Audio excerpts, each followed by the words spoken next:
आज भारत का शिक्षक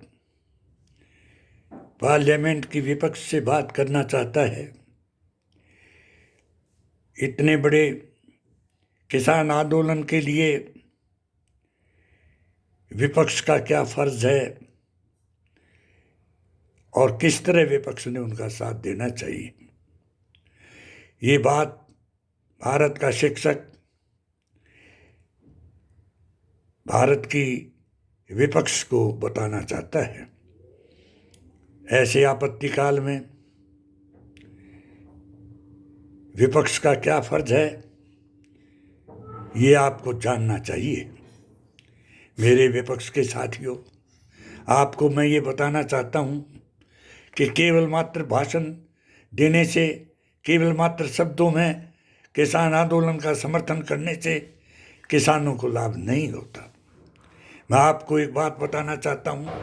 याद करिए, 1973 में एक शिक्षकों का बहुत बड़ा आंदोलन हुआ था। हरियाणा के शिक्षक थे, उन्होंने दिल्ली आके आंदोलन किया। आंदोलन इतना बड़ा हो गया कि उसमें दिल्ली यूनिवर्सिटी और सारी दिल्ली के छोटे बड़े स्कूलों के टीचर शामिल हो गए। यहाँ तक कि यूपी से चौधरी मुलायम सिंह यादव भी आए। साहब सिंह वर्मा भी हमारे साथ थे, हमारे साथ जेल में भी गए। बहुत बड़ा आंदोलन था। 50,000 टीचर जब जेल में जा चुके, जब हिंदुस्तान की अपोजिशन ने, हिंदुस्तान के विपक्ष ने पार्लियामेंट में खड़ा होके इंदिरा जी को चेतावनी दी कि या तो आप इन देश निर्माताओं का कल तक समाधान कर दें, अगर ऐसा नहीं किया तो हिंदुस्तान का सारा विपक्ष पार्लियामेंट में न होके अध्यापकों के साथ जेल में होगा, और जब तक इनका समाधान नहीं होगा हम पार्लियामेंट नहीं अटेंड करेंगे। आपको जान के खुशी होगी मेरे विपक्ष के साथियों, इंदिरा जी ने तुरंत गृह मंत्री, तत्कालीन गृह मंत्री श्री उमा शंकर दीक्षित को बुलाया। कहा कि बुलाओ बंसीलाल को और करो इनका फैसला, अन्यथा आपकी कुर्सी भी इतनी खतरे में गिर पड़ जाएगी जितनी साधुओं के आंदोलन में नंदा जी की कुर्सी खतरे में पड़ गई थी। तुरंत बंसीलाल को बुलाया गया और हमारी सब बातें मानी गई। यहाँ तक कि हमारी एक डिमांड ये थी कि बंसीलाल को मुख्यमंत्री के रूप में हरियाणा में नहीं देखना चाहते। इंदिरा जी ने उनको बुलाया हरियाणा से और अपना डिफेंस मिनिस्टर बनाया, अपनी कैबिनेट में हरियाणा में रखा। हरियाणा के अंदर जो है बनारसी दास गुप्ता को मुख्यमंत्री बना दिया था। मैं आपको विपक्ष के नेताओं सबको इसलिए ये बात बताना चाहता हूँ ताकि आपके अंदर एक कॉन्फिडेंस आए कि मरी से मरी हुई विपक्ष में भी कई बार ऐसे अवसर आते हैं कि जान आ जाती है। आज सारा विपक्ष मोदी जी ने एक चलती फिरती लाश मात्र बना रखा है। मोदी जी के नाम से इस तरह डरते हो जैसे आपने सुना होगा कोई 16 पिक्चर थी, गब्बर सिंह के नाम से डरा करते थे। सब घरों में छुप के बैठे। कई मित्रों को तो सपने में भी गब्बर सिंह दिखाई देता है, गब्बर सिंह टैक्स फलाना टैक्स दे। अरे अब जो है तुम्हें शेर बनने का मौका मिला है, आओ पार्लियामेंट के अंदर। और अगर सेशन नहीं ये बुलाते मोदी जी, शीतकालीन सत्र इन्होंने स्थगित कर दिया, इसके बाद भी आपके अंदर हिम्मत होनी चाहिए कि हिंदुस्तान का सारा अपोजिशन हमारे किसान भाइयों के साथ उनके मंच पर न जाके पॉलिटिकलाइज ना हो जाए कभी, इसलिए उनके मंच में न जाके गांधी जी की समाधि पर जब तक सारा विपक्ष बैठा रहेगा, जब तक हिंदुस्तान के किसान के साथ न्याय नहीं होगा। आपको जान के एक नई खुशी पैदा होगी। पप्पू पापा बन जाएंगे और भतीजे चाचा बन जाएंगे, और मायावती और ये ममता जी जो है हिंदुस्तान की वाकई ममता बन जाएंगे। किसान भाइयों, आपको मैं ये चीज़ जो कह रहा हूँ, जो बातें बता रहा हूँ, इसकी सत्यता को आंकने के लिए पार्लियामेंट की 1973 की मार्च अप्रैल की, फरवरी से लेकर अप्रैल तक की प्रोसीडिंग्स को नोट करिए। हिंदुस्तान के उस आंदोलन का जिक्र सदैव हफ्ते में 3 बार वहाँ पर आता था पार्लियामेंट के अंदर।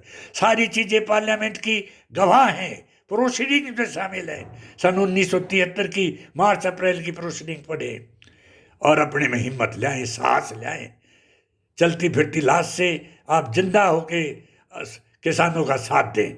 आपका भी भविष्य बनेगा और किसानों की समस्या के समाधान में कुछ न कुछ आप फायदा कर सकेंगे।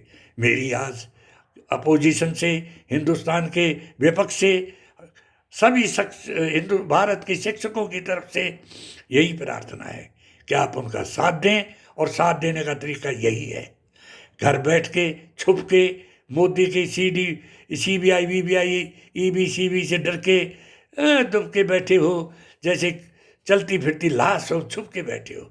अरे लोगों ने विपक्ष का कार्य आपको चुन के विपक्ष के नेता के रूप में भेजा, विपक्ष में बैठने के लिए MP के रूप में भेजा, तो ये काम ये नहीं है कि विपक्ष का कोई काम नहीं होता। विपक्ष का काम सत्ता से ज़्यादा बड़ा होता है। आप अपने कर्तव्य को निभाइए और किसानों की काम आइए, किसानों की सेवा करिए, देश की सच्ची देशभक्ति, और आप देश का सच्चा कल्याण कर पाएंगे।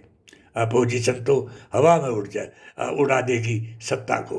क्या है मोदी की हैसियत? कुछ भी नहीं है। ये मोदी जी तो ऐसे प्राइम मिनिस्टर हैं जैसे खिलौना, चाबी का खिलौना।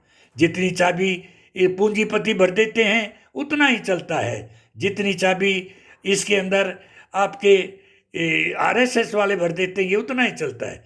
अरे इसकी चाबी तो किसानों ने बाहर निकाल कर फेंक दी। पूछिए पूंजीपतियों की आज क्या हालत है, पूछिए जाके आप RSS वालों की क्या, और संघ परिवार की सारे की क्या हालत है। आप घबराओ मत, आगे आओ और किसानों के लिए सच्ची सेवा करें।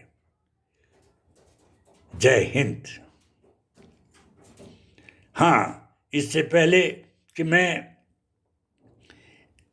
आपको अपना परिचय देना चाहूँगा, समाप्ति से पहले, मैं ललित शर्मा, अध्यापक नेता, वरिष्ठ अध्यापक नेता, रिटायर्ड प्रिंसिपल, और मेरी इस समय उम्र 80 साल है।